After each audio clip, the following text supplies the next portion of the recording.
ભાદરવી પૂનમના 5મા દિવસે અંબાજી માર્ગો પર અનેક સંઘો છે। સરસપુરથી જય અંબે સંઘ પગપાળા અંબાજી પહોંચ્યો।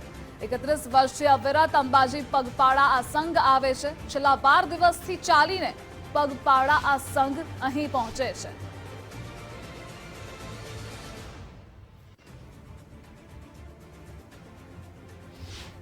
અંબાજી ખાતે ભાદરવી પૂનમનો આજે 5મો દિવસ અને બોલ માડી અંબે જય જય અંબેના નાદ સાથે આ રસ્તા પર અત્યારે અનેક સંઘ અનેક કિલોમીટર દૂરથી ચાલીને આવતા હોય છે। આપણી સાથે આ સંઘ છે। શું નામ છે આપનું? ગોપાલભાઈ। આ સંઘનું કોઈ નામ છે? ક્યાંથી આવે છે? જય અંબે પગપાળા સેવા ટ્રસ્ટ, અચ્છા, ક્યાંથી આવે છે? સરસપુર, અમદાવાદ। સરસપુરથી ક્યારે નીકળ્યા હતા અને કેટલા વર્ષોથી આવો છો? અમે 31મું વર્ષ છે અમારું। 31 વર્ષ છે। 12 તારીખે નીકળેલા ઘરેથી। 12 તારીખે નીકળ્યા હતા અને આજે તમે પહોંચ્યા છો। કેટલા લોકો છે સંઘની અંદર? સંઘની અંદર 60 છોકરાનું ટ્રસ્ટ રાખું। અને 31 વર્ષ પહેલા શરૂ થયું હતું। કોણે શરૂ કર્યું હતું? કોઈ માનતા હતી કે શું હતું? નેમ જ ખુશ અંબે માની ભક્તિ બસ। 31 વર્ષથી અવિરત ચાલતા આવો છો।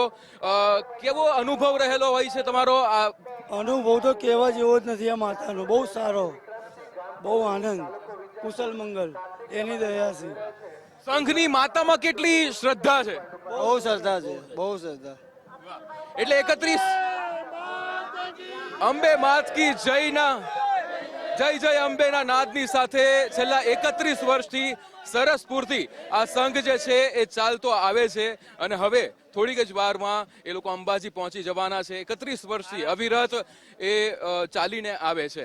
કેમેરામેન વિકી સાથે વિક્રમ, ગુજરાત ફર્સ્ટ અંબાજી। પવિત્ર યાત્રાધામ અંબાજી ખાતે ભાદરવી પૂનમનો આજે 5મો દિવસ છે અને અનેક સંઘ અનેક પગપાળા યાત્રાળુઓ જે છે એ અંબાજી ખાતે પહોંચી રહ્યા છે, સંઘની સાથે પહોંચી રહ્યા છે અને પોતાની એ સંઘની સાથે ધજાને પણ ચડાવવા માટે અંબાજી ખાતે જઈ રહ્યા છે। ગઈકાલે 600 થી પણ વધારે ધજા એ ચડાવવામાં આવી હતી।